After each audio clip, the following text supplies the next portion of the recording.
not fair. Thank you.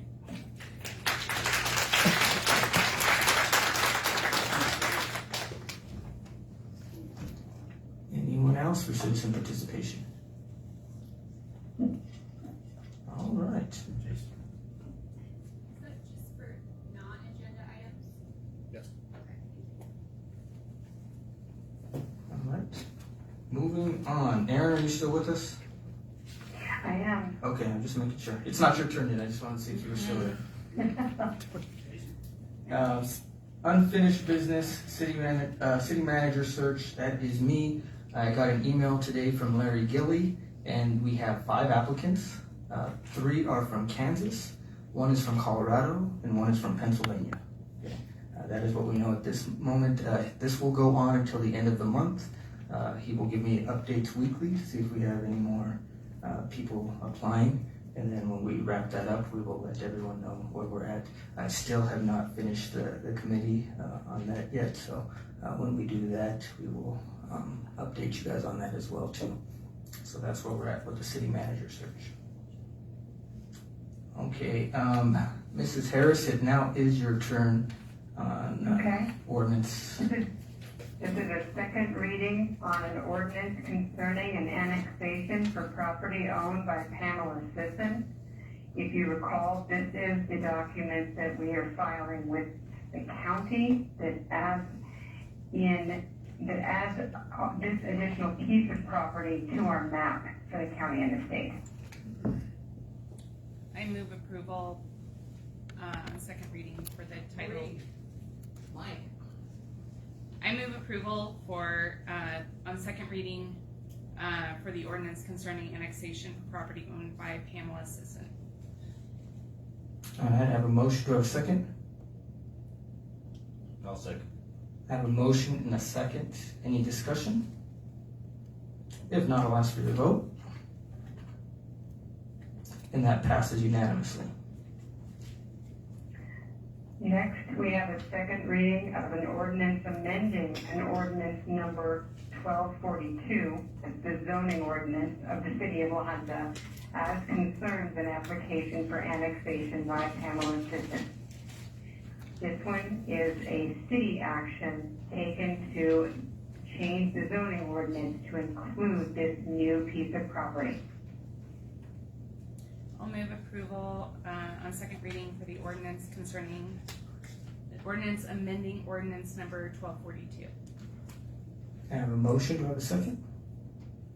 I'll second. I have a motion and a second. Any discussion? If not, I'll ask for your vote. And that passes unanimously. Mrs. Harris. Next, I have a second reading of an ordinance concerning camping within the city limits of La Junta.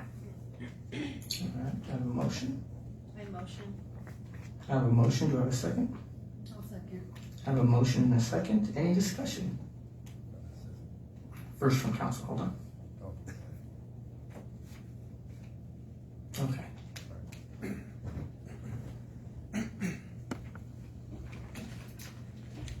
Good evening, my name is Jason Key and I serve as the treasurer for the Arkansas Valley Kitchen of Kindness.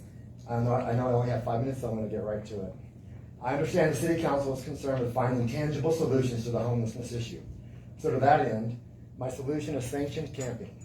Sanctioned camping offers an affordable, fast, and safe alternative to street camping, while more temporary shelters can be constructed.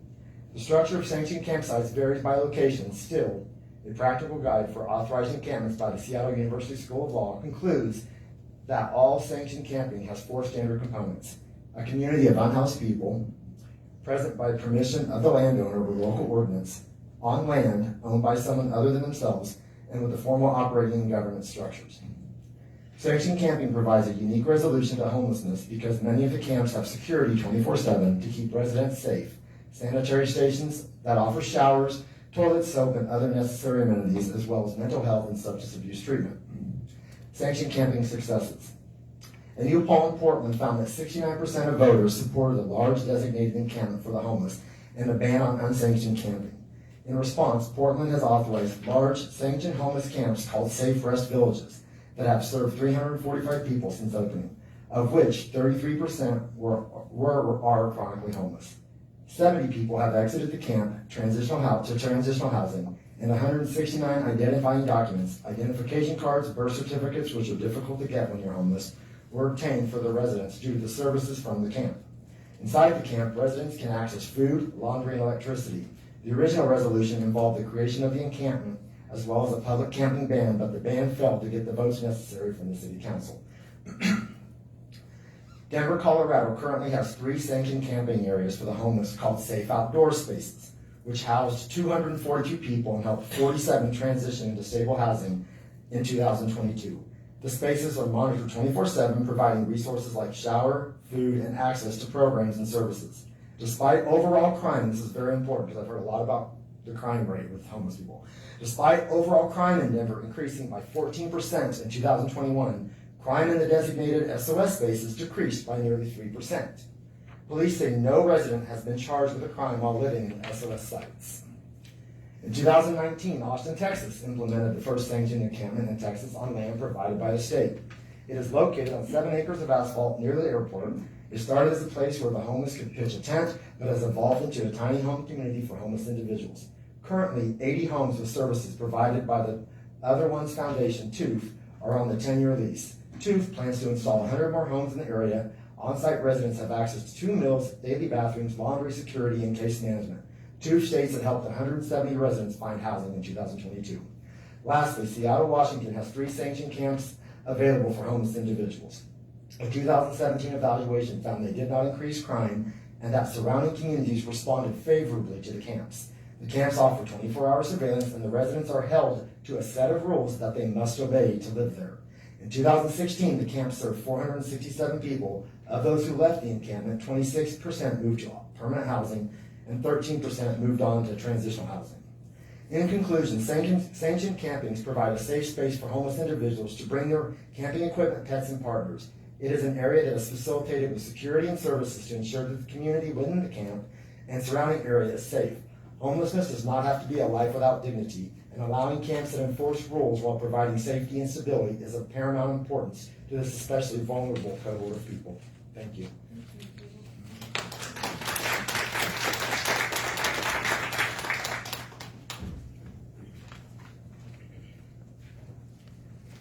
Good evening, everyone. My name is Matthew Dietrich. Today I want to share a story of resilience, hope, and the power of community. It's a story about a young teenager who, like many others in this nation, have found themselves without a home, wandering through life and unsure what the future would bring. This young teenager had no roof over his head, no access to basic identification, and no certainty of what tomorrow would hold. This young teenager was me. But then Jason Key came into my life. Jason didn't offer me a handout. He offered me stability. With that stability, things began to change for me. I, who once was lost in the system, was able to get the crucial documents so many of us take for granted. With Jason's help, I secured my birth certificate, my social security card, and even my Colorado ID. These were more than just pieces of paper. They were the keys to my future. With a newfound sense of identity, I enrolled in school, completed my high school diploma, and even began taking college courses. The boy who once thought his dreams were out of reach was now on a path towards success. And today, I'm proud to say I'm not only graduated, but also found meaningful employment and have become a Christian believer, transforming my life in ways I never thought possible. This story should remind us of the immense power support, guidance, and community can provide. It shows how one person's belief and action can spark a profound change in another's life. Jason Key didn't just change my circumstances, he gave me the tools to change my future. We should all strive to be that spark for someone else, because sometimes all someone needs is stability to unlock their true potential. And unfortunately, the camping ban ordinance you have passed is not the spark those homeless individuals need to unlock their true potential. Thank you.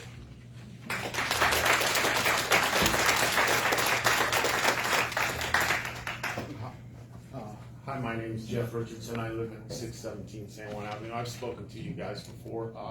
I really don't have a lot to add. I honestly can see both sides of this thing. I mean, I've said to you guys before, I was homeless. If there were no consequences, I'd probably have stayed there. It wasn't the consequences that brought me to change, but, you know, I'm no expert on any of this stuff. All I've done is lived it, and I don't know if that makes me an expert.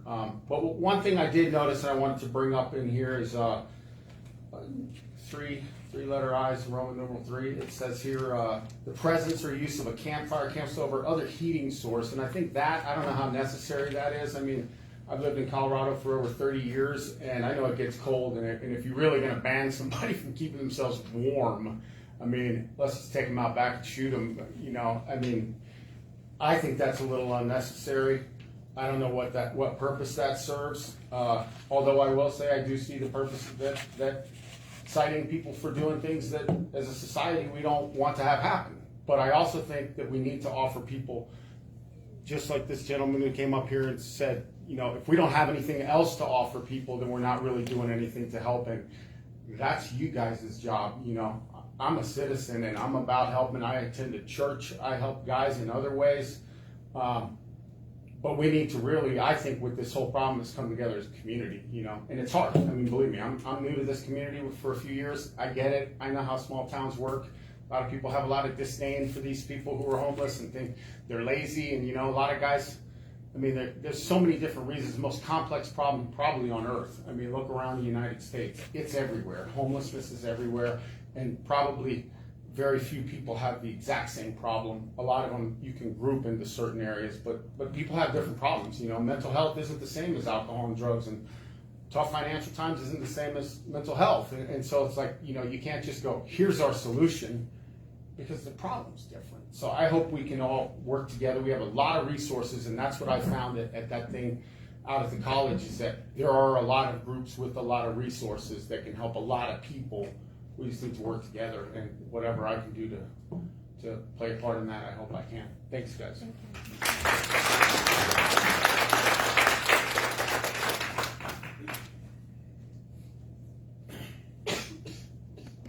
All right. Any other discussion? If not, I'll ask for your vote. No, I have something to say. Oh. Is that all right? I'm gonna let you, but next time, it's a little quicker. How quick do I have to be able to I'm not timing you. Here, just please be able to look quicker next time. be quicker next time if I want to talk? Okay. Gotcha. Okay. I think the information that we got from Mr. Key is key to what has concerned me about the camping ban. We're not giving people any options. Their options are to move onto private property, creating other problems that have been talked about repeatedly with unclear issues around trespassing and what to do when people are on private property, or it pushes them into county property. Either way, we're saying it's not our problem. And Alamosa has taken the approach of having sanctioned camping and having a safe space. I think we would do much better if we were considering that option. I think that what would be would show the most leadership in this area is if we put a pause on the camping ban till we had an actual solution, such as a sanctioned camping space. So I appreciate Jason coming forward with a solution that solves my concerns about the camping ban as it exists. Any other discussion? Yeah, I'm gonna turn my mic on first. I attended the meeting also, and there was a lot of information. I think one of the biggest problems with this is that we're dealing with two groups of people.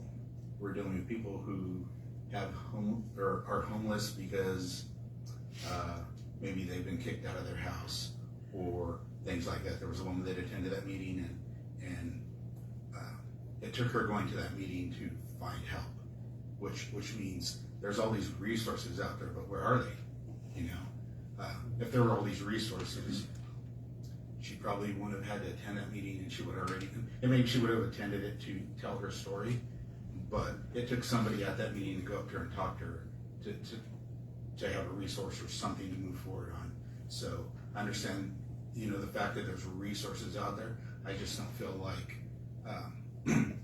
Paul made a comment about how all these resources were there and nobody brought resources to the table. I heard one gal there say that's not what this meeting is about, but that's exactly what that meeting was about. You know, gathering the information, saying, hey, there's resources here. So I think on the other end of this, those resources need to make a larger effort to provide those resources to people. I know how hard getting information is. I mean, we struggle with it as a council, so I know that's an issue, but I think that's an important thing that needs to happen is those resources need to work a little harder on getting that information out there to those people who need them. So, but I think we're dealing with two different types of people here, really, is those types of people and then the people who are homeless who choose to be homeless. I know two locals that choose to be homeless, and I know plenty of people that want to help those people, but they don't want the help. Those are two of the most destructive people out of all of these homeless people, and there's nothing we can do to them other than to ask them to move on and to let them do something where they've got to be charged with something, and that's what's happened with these two. But I think that's the biggest issue with this camping ban is that we're dealing with two different types of people, and it doesn't serve both of those types of people. It only serves the people who are being destructive and the people who are sleeping downtown. So I think that further talks are needed to really get this settled. I stated last time that did we make the correct decision on this, and I still don't know that. Like, we don't have all the information, and it's kind of up in the air for me. So. Any other discussion? If not, I'll ask for your vote. Is it still open to us too, or no? Maureen, are you voting? Oh, okay. I was just- So that passes 5-2.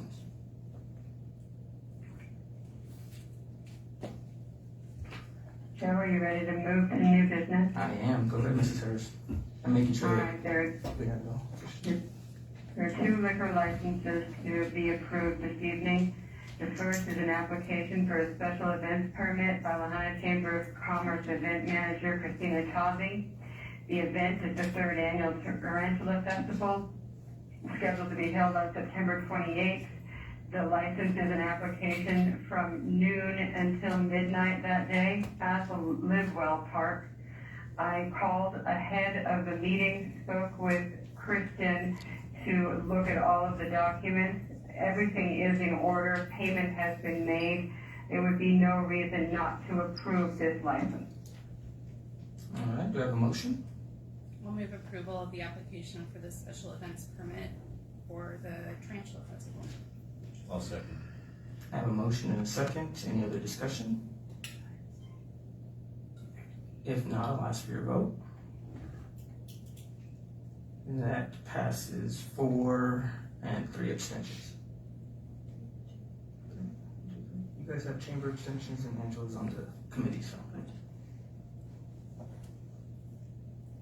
All right, are we ready to move on? Yes.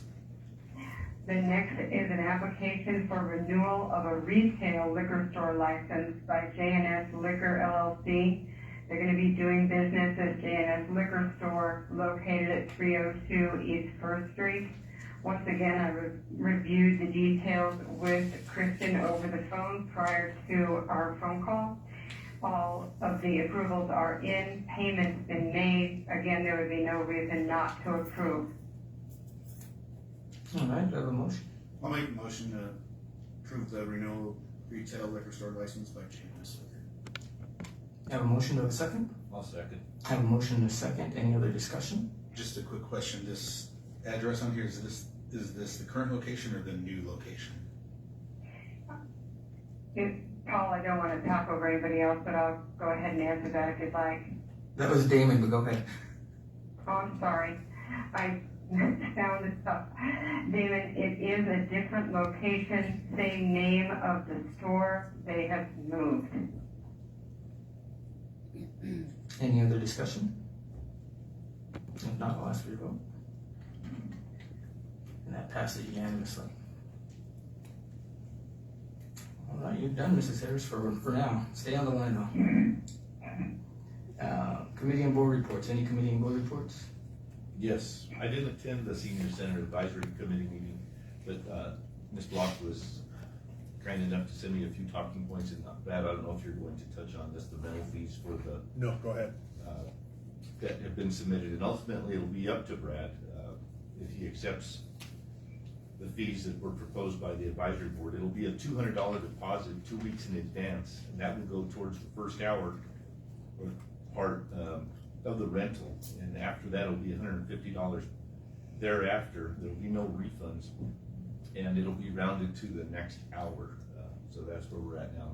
But like I said, Brad will have the final say in that, since it's the interim or the city manager that determines if the facility will be available for rent. Still no dances, and there will be a work session at the senior center on the September 25th. I guess I can just keep moving on into the utility board, unless you wanted to do that. No, I'll let you do it, Paul. You do a great job at giving reports.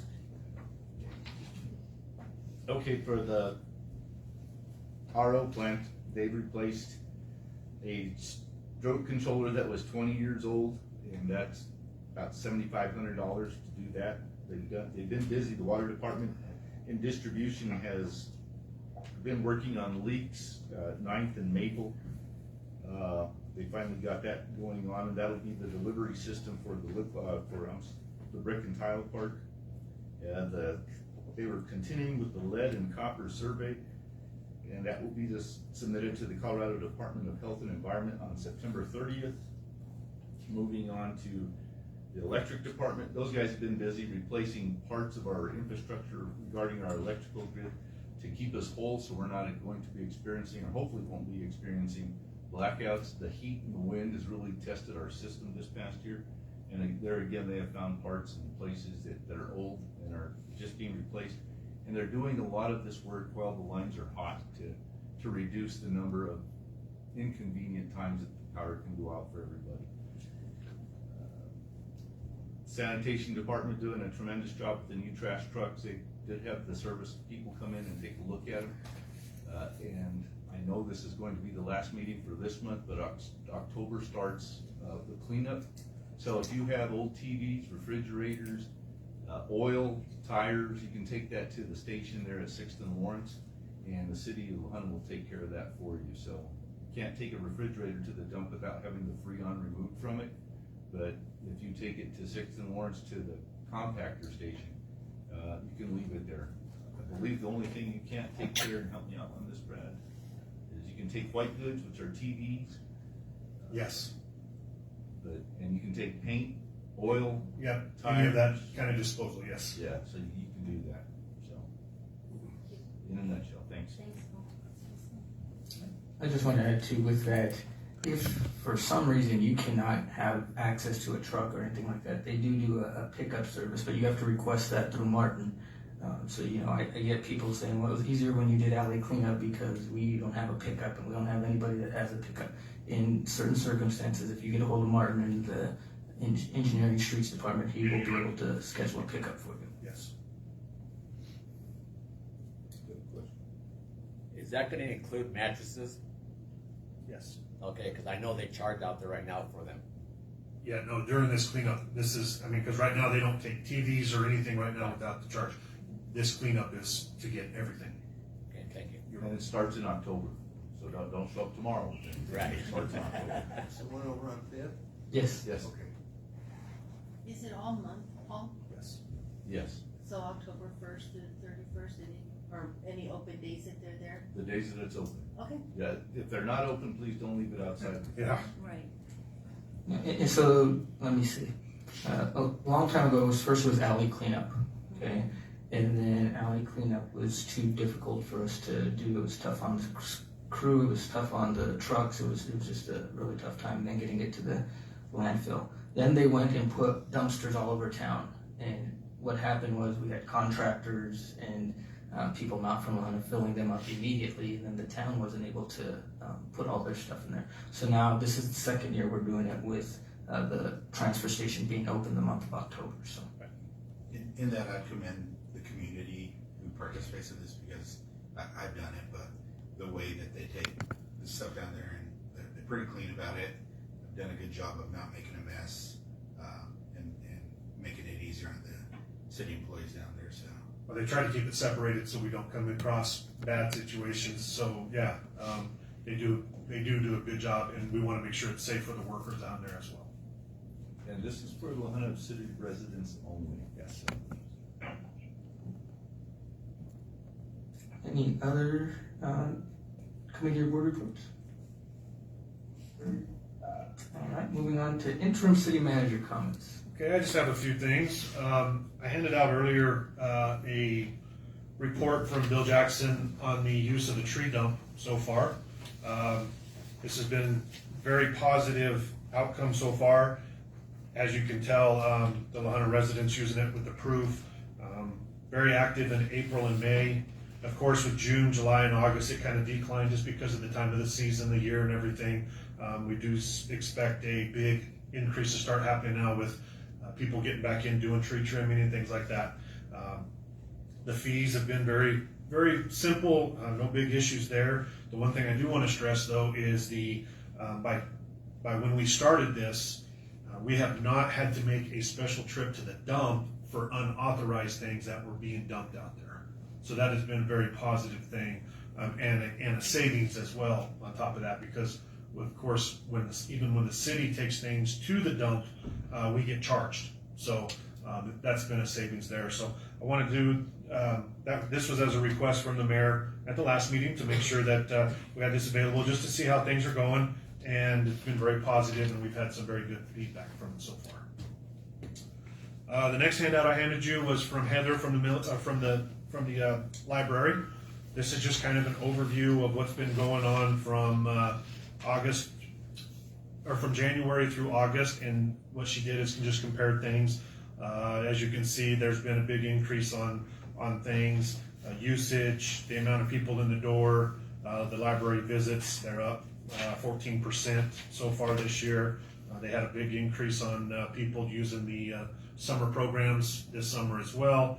And so this was just kind of an informational piece that was brought to me to hand out to the board for you guys to look at. And I thank you guys for putting that together. A few other things from other departments going around. As Paul said, the line crew, those guys aren't only out making sure that they're working on the lines and stuff, but they're starting their tree trimming program right now too, around all the power lines and anything like that. So you'll see an increase of loads going out there to the tree dump, but they'll be taking care of that. I was informed today by the police chief that that last spot that they had open, they filled with a cadet that's in the police academy up in Pueblo, and he's currently going through right now. So right now they have a cadet in Lahana and a cadet in Pueblo, should be finishing around the same time in December, and then they will both be coming out to the street. So that's very positive. Recreation department, they completed the adult softball league this year, or this last week. Seemed like everything went good. They had some pretty good numbers, and hopefully to be increasing on that next summer. Of course, as everybody's seen, the youth volleyball and football is underway. The new sweeper that we got okay through with the supplemental budget, that should be delivered this week. The company went through and gave it all new updates on all the software program, made sure everything was working. Then they'll come down and train our guys in person instead of just giving them the piece of machinery and say, here, go use it. So they'll get hands-on training on that as well. On the fire department side, we were asked to assist with the mutual aid fire last week up in Rocky Ford. They had another big, large abandoned building that caught on fire. Luckily, there was no other buildings directly threatened right next to it, but we did send manpower and apparatus up there to assist with that. Street department, they finished up some dirt work for the town of Sherrod today. If you haven't noticed or have heard, they got a GOCO grant to build a little park area in the middle of their town, right there on the main road. And they didn't have a lot of the equipment to do a lot of the dirt work and the compacting, so they called Martin. We sent a couple guys out with some machinery, helped them out so their project could stay on track, and just kind of lend a helping hand to them. So they finished that up today. Ayers, that's the company who runs our Brownfield grant. They just want to let us know that they're going to be down here for Tarantula Fest and have a booth in case any other businesses around wanted to talk to them about the services that they can help with. Paul's already touched on this, is about the October city cleanup. Flyers will be sent out in the monthly or the utility billing, so keep an eye out for that. One of the last things that I have to update is just the brick and tile progress that we've got, the repairs going on over that. The abutments will be poured on Wednesday, so they're finishing up the framing there. The forming there. They'll pour that on Wednesday. The caissons were poured last week. We had 4 caissons, 2 on each side. They were 3 feet in diameter. They drilled them down 24 feet deep, and they hit bedrock at 18 feet. So they'll actually be down in the bedrock 6 feet for more stability. And then with them pouring the abutments on Wednesday, they should, as long as everything keeps on track, be able to set the bridge on Friday. Now, this doesn't open it up or give people permission to be on it, but they'll be able to set it and then take a couple more weeks to finish everything up. As long as everything goes good with weather and the progress this week, we should be able to hopefully be wrapped up the first week or maybe second week of October, have the trail back open or the bridge back open, and the city's going to continue working on the sidewalk project right there along 10th Street as well, up to a certain point, because we did find out that the sidewalk or the asphalt area that goes up the hill past the arroyo, that's actually somebody else's property. Everybody just uses it, so we got to talk to them and see how we're going to do this to see if we're going to continue the concrete up. But that's a work in progress. So that's kind of what I have for everything. Oh, also from the police department, the second dog that they were getting, the bloodhound, they have received it. They've been working with it. He should be out and about with his handler hopefully this week, kind of starting to get used to the environment, being in the car, things like that, and training every day as well. So hopefully be seeing him being put to use here pretty soon too, and he'll be a bloodhound and be a multi-use dog as well. So I think right now that's everything that's on my list, Mr. Mayor. Do you want to just touch on the unfortunate situation over the weekend with the city park? That's one thing, yes. So a post was put out this morning by Brock Hinkhouse that was brought to his attention. We had some criminal mischief done to 2 parks over the weekend. On the city park over by the bathrooms and the playground area had a lot of destruction, and then they also broke into the water valve box in the ground, broke a valve, broke some piping off, and let it flood during the nighttime. It was noticed during the morning, and they got over there and got it shut off, but we lost a lot of water over there. They also did some criminal mischief to the skate park area. Then they made their way over to Brick and Tile Park and broke some other items over there. And the one thing that I did want to mention that they broke was the handicap swing, and repairs on that is going to be somewhere between $600 and $700 is what we're looking at so far.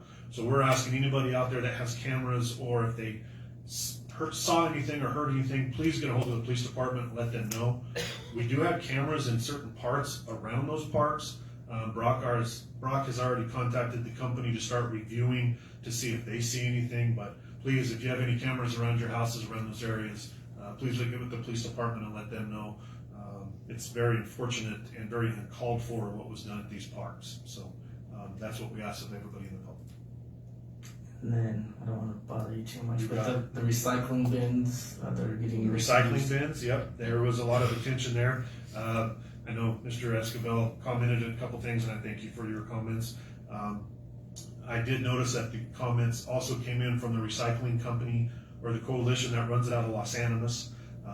We as the city of La Junta are not responsible for dumping those. We just kind of help keep the area picked up the best we can.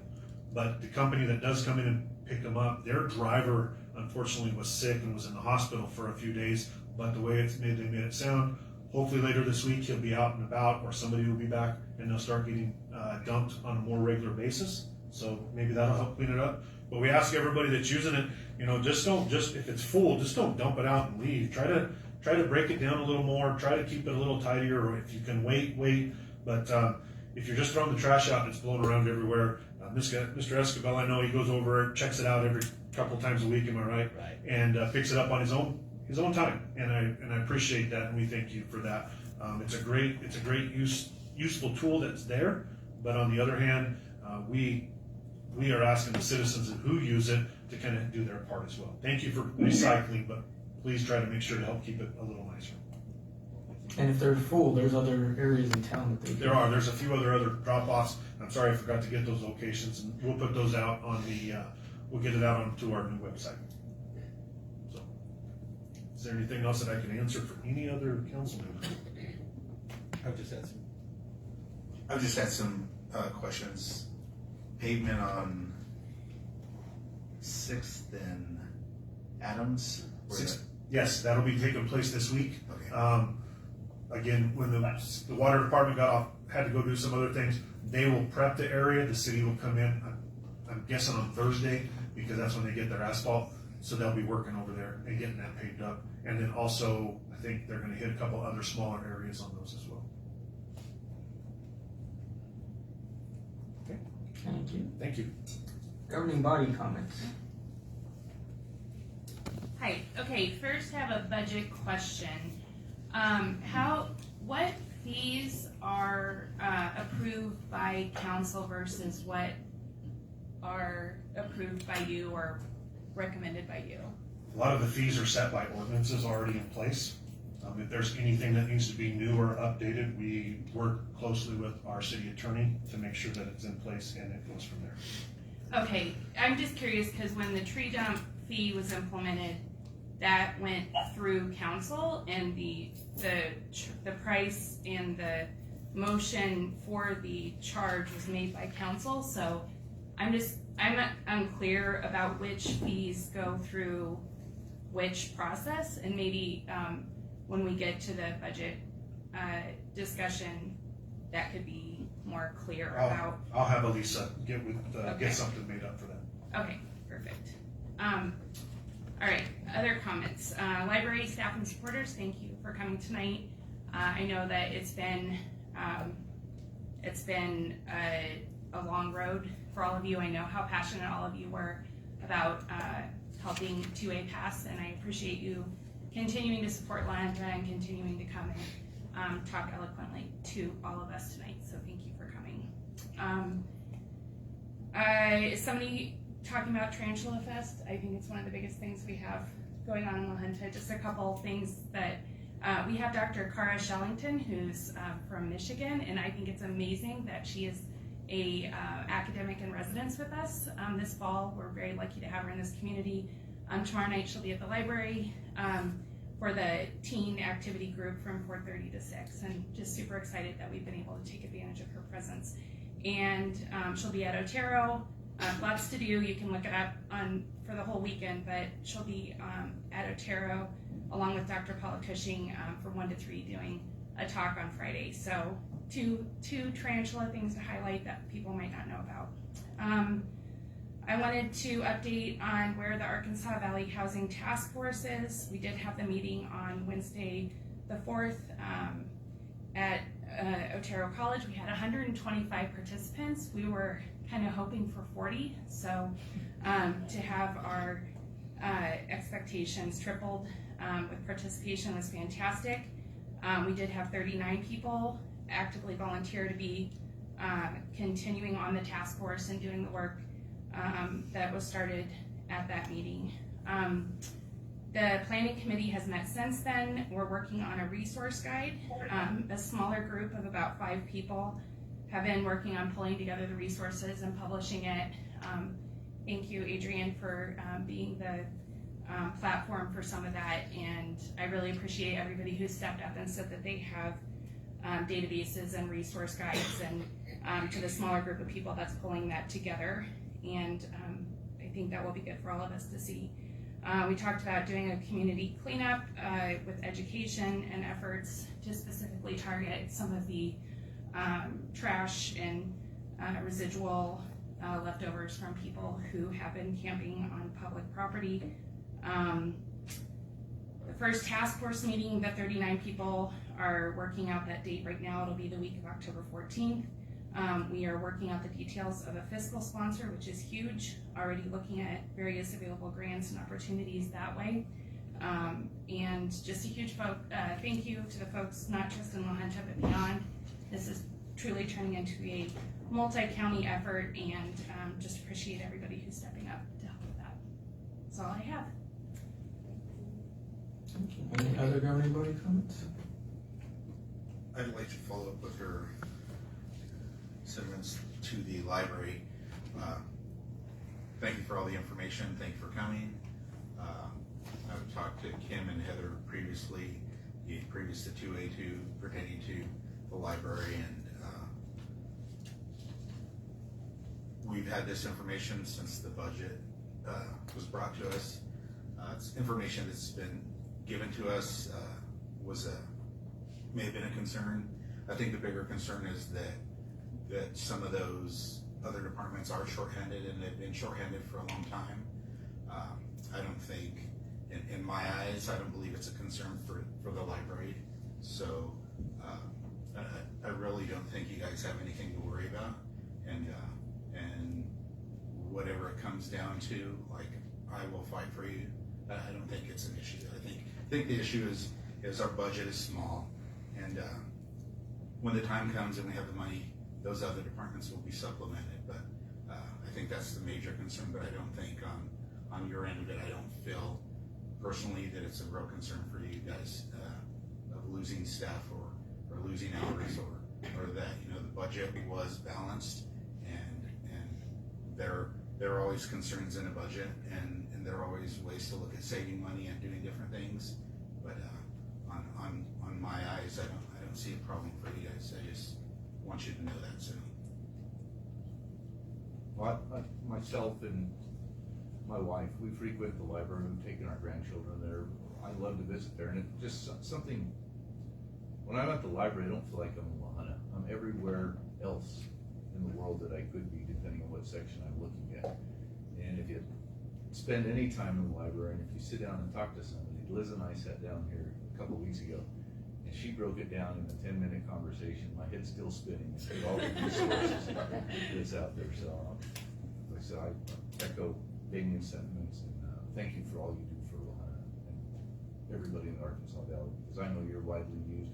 I know even the project of the Brick and Tile Park, for the historical basis of even starting a project like that, they had to go seek out information. I believe it was Lahaina Libraries where they found it. We have people that are specialists in doing that, so thank you again. I also want to comment on the people that are here concerning resources or spoke to the homelessness here. I just want to thank you for coming in and understand that we know this is not over. There's a lot of work to do, and there's probably more the city can be involved in to help doing that, and we'll do our part for that. But I just want you to know you guys continue what you're doing, and we appreciate it. Mr. Mayor, I just got one thing to say too. In reference to the library, I want everybody to understand that when the council, their overall responsibility is to make sure that we have funding for the departments, okay? And then it's the city managers and the supervisors' jobs to make sure everything runs good. Now, yes, we did turn in a balanced budget. I did meet with Heather today, and we had a good conversation, and I gave her the goods and bads. I said, prepare for anything and everything for this work session. Just because questions were brought to me from the council as concerns, and just we talked about it. I also made that promise to him too, that I wouldn't hide anything from any supervisors. So I opened up that communication today with Heather, and we talked about it. So I just want to make sure that everybody's on the same page there. That there was concerns coming, that, just like the two council members said, and just asking questions. Now we got some good information. Thank you for the information as well. Any other governing body comments? I have my usual question about what's the next step with the budget. I understood we were going to schedule a work session, and I haven't heard anything. Yes, me and Christian, who's amazing, now that Melanie's stepping in, we scheduled one for 5 o'clock on Thursday, so it should be going out here shortly. We'll get that put out in due time. I'm sorry, this is the public budget meeting? Is this coming Thursday, like 3 days from now Thursday? And we're just getting out the announcement for it? Is there a reason why it can't be announced We earlier? need 24 hours. We only need 24 hours to tell the people we're talking about the budget?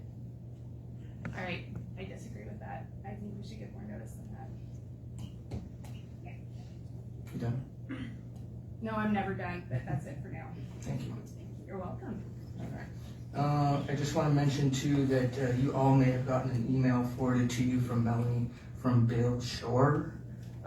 It was about working potentially with Otero College and maybe the SBDC. I had a meeting last week with President Zant, and we talked about ways we can work together as a city and the college.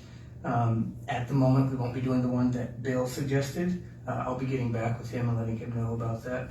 But we're going to get together with Gary and President Zant and see where we can work together with Brad as well too. And then last but not least, Tarantula season, not just Tarantula Fest, is here. Please, please, please do not take any tarantulas, do not touch any tarantulas. Safety is the big key here. There's going to be probably a lot of people from out of town that don't know any better. They're going to be on the highways. I think there's going to be some signage and stuff, but kind of slow down. Just make sure we're being safe. So I don't want anyone getting hurt during this time in La Junta. Snakes and private property. Yes. and just understanding where you're at. We don't need any issues this year. But yes, so budget work session Thursday, 5 o'clock right here in council chambers. And then Lisa, and they'll have all the supervisors over there, Brad. Yes, I've requested they all be here. And with that, I will adjourn us. Thank you all for coming out tonight.